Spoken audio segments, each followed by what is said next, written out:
Hello and welcome to the Election Corner on One Man Think Tank. Today I'm going to be giving you 11 tips for studying polls or learning from polls or how to read them. This is due to the fact so many people watch my channel and love to look at polling, follow politics, etc. And honestly, there are a lot of small little details that I think people miss. So I'll be using the 11 closest Senate races for 2020 to go through them, starting with Arizona and my first tip. Unless you live in Nevada, there's no none of the above vote on election day. And this is crossed with, on election day, as you get closer, the polls will tighten. So if we look here at Kelly versus McSally, we're seeing Kelly is polling regularly at 50%, almost perfectly, which is great if you are the challenger against an incumbent. While McSally is polling in the low 40s, sometimes getting up there, but as you can see, she got to 48. Has the race massively changed? No. You need to keep in mind, everyone who said they weren't voting for Kelly or McSally is undecided, and these are all likely voter polls, but we'll get back to what that means at the end of the video. When you look at these polls together, eventually, on election day, people have to make a call to vote. You can't go up and say none of the above, unless you're in Nevada. I'm not saying that it's a good thing you can't do that right now, but it's the case no one can. So, on election day, you're not going to have someone be +8 without, there being without a massive upswing. So, yes, Frank, I can't do the math in my head. I was going to do an example, but on election day, you're probably going to see something like Kelly at about 51, McSally at about 49. Because that's the final vote total. People get real nervous on both sides whenever they see, the polls they're getting closer. That doesn't matter. Because on election day, people actually have to walk into a ballot box and sign and choose a candidate. Check it. I don't know why I said sign it. Check their candidate. So the polls will get closer, and the polls will inherently be wrong, usually giving a slight boost to whoever is in second, because undecided voters typically will just either not show up or vote basically based on the breakdown you see here. It's just things have to get closer. Okay, now on to North Carolina with our second tip. Use pollster bias as a tool. Don't see it as a weakness. I see so many people on both sides, but given the fact I end up in more Democratic communities, left-wing communities, I'll speak to that group. Just because they've got the R next to their name, or if you're a Republican, the D, or they have a Republican bias like Rasmussen, doesn't mean they're bad pollsters. It means they have a bias. Every pollster has a bias. And if you know it, it can be used to your advantage. So, for example, North Carolina, when you look at the raw polling data, is going to probably be a little bit tighter than people are imagining. We're still about 6 weeks out from Election Day, seeing polls showing the Democratic challenger, despite being in the lead, at only 42 points. That's a lot of undecided voters. So that can be a scary prospect. However, it's very telling that in the past month, 3 key Republican pollsters, or Republican-biased pollsters, Rasmussen, Trafalgar Group, and Civitas/Harper, in this case Harper's the one with the bias, all show Cal Cunningham in the lead, while Tom Tillis is in second place. That is bad news if you're an incumbent, and a really helpful tool if you're poll watching. Because now you know, this race could really favor the Democratic Party, if not even the Republican pollsters. Some of these being internal polls. I don't think any of the ones up here are, but Harper might have been. Harper might have been an internal, I'm not sure. But internal polling that should favor the Republicans is favoring the Democrat, or the other way around. Democratic favored pollsters are favoring the Republican. That can be a helpful tool in watching. So don't discount a poll because of its bias. Use that to your advantage.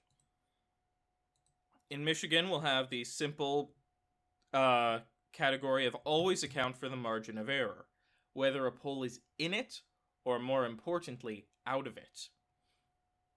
So, for one thing, we've already got that Rasmussen account for pollster bias category where they're supposed to be biased Republican, but they favored Peters heavily. You need to keep that in mind, but also margin of error. We have some scary numbers here if you're a Democrat, because, well, the Democrat, Gary Peters, is in the lead. He's not doing too well on some of these polls. Detroit News, Epic, and MRG. But if we look at the individual polls, what are their margins of errors? Oh, about 4 points. And the bigger ones are...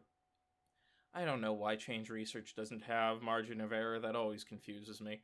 But Reuters, all of these are about a 4-point margin of error. So if we do it, okay, about 50% of the time, not in practice, but 50% of the time, James might be in the lead over Peters. But in this Epic poll, Peters actually isn't in any danger. It's just a question of how close is the race. And in practice, so is this Detroit News poll. So taking the margin of error is really important for deciding if just because one candidate is polling lower, are they actually in any danger? Because when you get into the margin of error, that's when there can be problems. When it's outside of it, not as much of a concern. In Maine, the most important thing I can show you is always follow trend lines. The general trend of the state. Ignore whether it's as likely a registered voter. Just follow the trend. So if we scroll down, we can see all of the polling. And what is the big overall trend? Ignoring this very old Gravitas poll from over a year ago. What you have is Susan Collins is stuck at about 42 points, while her opponent, Sarah Gideon, is gaining in the polls. So, mid-low 40s, high 40s, and one in the 50s, 42s, low 40s, 42s, low 40s. That tells you a lot about the trend the state is heading in, especially when you're trying to figure out how people go on election day. Your average person, whether or not they know it, goes with the trend line. They will think, Gideon seems to be on the up and up, I'll go vote for her. And if Collins is stagnating, that means general support for her is probably stagnating. In Iowa, compare pollsters with themselves. So we don't have that many pollsters in Iowa, and as such, we don't have that many pollsters in Iowa, but also they are the same pollsters. So we don't have that many polls and don't have that many pollsters. So following the trend lines is a little bit more skewed. But what we can do is compare pollsters with themselves. So we have this Monmouth poll, which right now, same margin of error too, so that's helpful. Shows Greenfield in the lead with 49 points to Ernst 46. But about 2 months ago, Greenfield was behind Ernst 47 to 48. So we've seen a flip in Monmouth's polling. Ernst has definitely lost points, while Greenfield has gained them. And same thing kind of in the Des Moines Register, except they both lost 1 point. Greenfield maintains her margin. So, what do these numbers tell us? These tell us the field is favorable for Greenfield and Ernst is lower on support. That doesn't mean Greenfield's gonna win. What that means is, looking at these numbers, you can best say Greenfield has the advantage now. And Ernst is probably holding her support but dropping slightly in comparison. In Montana, never underestimate incumbency bias. It is a strange, confusing beast. When Steve Bullock won the race, many people, myself included, thought, this is going to swing heavily in his favor. He's so popular. But lo and behold, granted, we haven't seen much recent polling, but enough we can go off of. Very sorry about that. Allergies are horrible. You can see here in Emerson and the more recent New York Times Siena poll, Steve Daines, the incumbent, is still in the lead, while Bullock is holding, remember those trend lines, at about the mid-40s. This is because, frankly, Daines is the incumbent. Incumbency bias is a strange beast. It changes depending on the person, the election, the state, the year, the time of day. Multiple factors affect it, which is why we just lump it into incumbency bias. There are going to be more people who think of, Senator Daines in Montana than Senator Bullock. They think they associate Bullock with the governor, so they might just say they're voting for Daines. Or the other way around. It could be they disagree with how Bullock handled coronavirus and agree with how Trump did, so Daines is doing better. It's a massive, confusing case of never write it out. That's why I never put a flipped seat, as great as I think the chances of the challenger winning it, as a safe seat. Incumbency bias is something you should always pay attention to and assume will have an effect on the final race. We're just going to skip over Colorado because they don't actually have any polling for Colorado, to Minnesota, where my recommendation is just use common sense. People are doing a disturbing amount of polling for Minnesota because, well, I heard Minnesota's going redder. You know. And look, the Democrats aren't at like 58%. Tina Smith won the seat in 2018, or 2018. She is polling stupidly ahead of her opponent.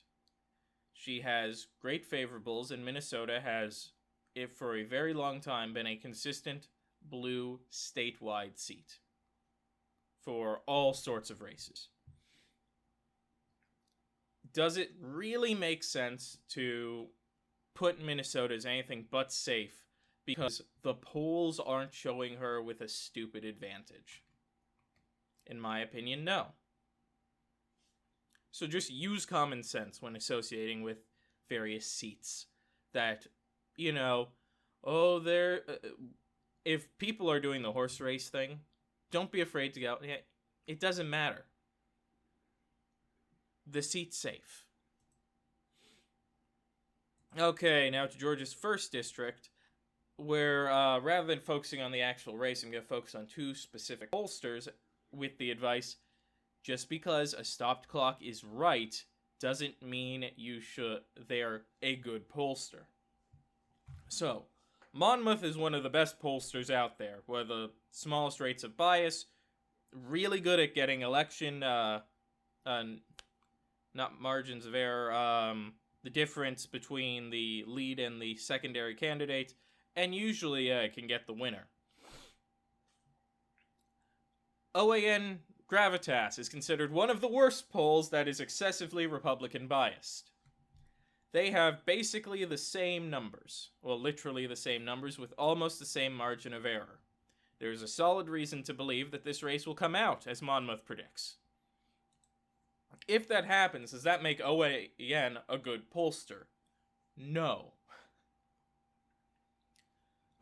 We've seen this on mass effect with Trafalgar Group, who, in practice, subjects a lot of Republican bias into their polling. I've done a whole video on it. And has been hailed as some kind of secret Trump supporter whisperer based on a false narrative. Because,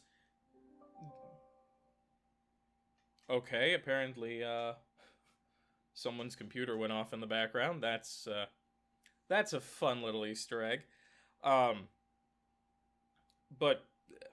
and also makes you lose your train of thought. Okay, Monmouth and OAN.